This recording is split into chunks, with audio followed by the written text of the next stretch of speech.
O'zbekiston mustaqillikka erishganidan buyon Markaziy Osiyo mintaqasida tinchlik, xavfsizlik va barqaror taraqqiyotni ta'minlashga qaratilgan faol, ochiq va konstruktiv tashqi siyosat yuritib kelmoqda. So'nggi yillarda bu siyosat yanada izchil tus olib, Markaziy Osiyo umumiy uyimiz tamoyiliga asoslangan mintaqaviy hamkorlik modeli shakllandi. Video davomida O'zbekistonning mazkur jarayondagi asosiy yo'nalishlari yoritiladi. Mintaqaviy hamkorlikka asoslangan tashqi siyosat. 2016-yildan boshlab O'zbekistonning tashqi siyosatida qo'shni davlatlar bilan yaxshi qo'shnichilik munosabatlarini mustahkamlash bosh ustuvor yo'nalish bo'lib qoldi. Natijada Qozog'iston, Qirg'iziston, Tojikiston, Turkmaniston bilan chegaralarning asosiy qismi aniqlashtirildi va hududiy jihatdan mustahkamlandi.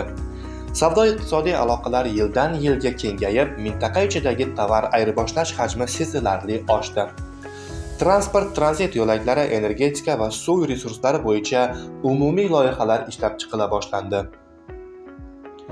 Bu jarayonlar Markaziy Osiyoda o'zaro ishonchni mustahkamlab, mintaqa bo'ylab siyosiy barqarorlikning kuchayishiga olib keldi.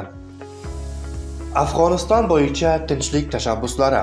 O'zbekiston Afg'onistonni Markaziy Osiyoning ajralmas qismi sifatida ko'radi va u yerdagi vaziyat mintaqa xavfsizligiga bevosita ta'sir qilishi sababli Toshkent Afg'oniston bo'yicha yirik xalqaro konferensiyalarga 2018-2022 yillarda mezbonlik qildi. Afg'onistonda tinchlik jarayonini qo'llab-quvvatlash, infratuzilma, transport yo'laklari, masalan, Mozori Sharif, Termiz, Qobul, Peshovar temir yo'li va gumanitar yordam loyihalarini taklif qildi. Afg'oniston iqtisodiyotini tiklash va uni mintaqa bilan integratsiya qilish bo'yicha tashabbuslarni yo'lga qo'ydi. Bu faoliyat tinchlik muzokaralari uchun neytral maydon yaratish hamda mintaqaga xavfsizlikning kirib kelishiga yo'l qo'ymaslikda muhim o'rin tutadi. Xavfsizlik va chegaralarni mustahkamlash. O'zbekiston xavf tahdidlarga qarshi quyidagi yo'nalishlarda faol. Terrorizm, ekstremizm va diniy radikalizmga qarshi kurashda qo'shni davlatlar bilan hamkorlik qilmoqda. Narkotik vositalar tranzitiga qarshi qo'shimcha operatsiyalar, treninglar va ma'lumot almashish mexanizmlari yo'lga qo'yildi. Chegara hududlarda barqaror rivojlanishni qo'llab-quvvatlash orqali ijtimoiy-iqtisodiy xavf omillari kamaytirilmoqda. Suv energetika muammolarini hal etishdagi o'rni. Mintaqada eng murakkab masalalardan biri bo'lgan suv energetika tizimini muvozanatlashtirishda O'zbekiston suv resurslaridan oqilona foydalanish, umumiy manfaatni ko'zlagan mexanizmlar yaratish tarafdori bo'ldi. Tojikiston va Qirg'iziston bilan suv energetika masalalarida taktik emas, strategik yondashuvni tanlab, muzokaralar orqali kelishuvga erishdi. Orolbo'yi inqiroziga qarshi xalqaro koalitsiyani shakllantirishda yetakchi rol o'ynab, BMT doirasidan muhim tashabbuslarni ilgari surdi. Iqtisodiy integratsiya va mintaqaviy rivojlanish loyihalari.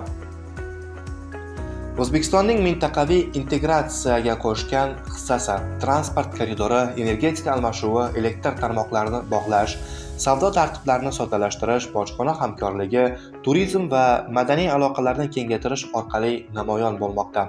Ushbu loyihalar mintaqani yagona iqtisodiy makonga aylantirishga xizmat qilmoqda. Diplomatik mediatsiya va ishonchni oshirish. O'zbekiston mintaqada nizoli masalalarda vositachi bo'lishga tayyorligini bildirib keladi. Har yili o'tkaziladigan Markaziy Osiyo O'zbekiston muloqotlari, xalqaro forumlar, yoshlar va olimlar uchrashuvlari orqali xalqlar o'rtasidagi ishonchni mustahkamlaydi. O'zbekiston Markaziy Osiyoda tinchlik va barqarorlikni ta'minlashda hal qiluvchi o'rin tutadi. Uning qo'shnichilikka asoslangan ochiq siyosati, Afg'oniston bo'yicha tashabbuslari, xavfsizlikda hamkorlik yondashuvi, suv energetika muammolarini muzokara orqali hal qilish istagi mintaqani barqaror, xavfsiz va taraqqiyotga yo'naltirilgan hududga aylantirishga katta hissa qo'shmoqda.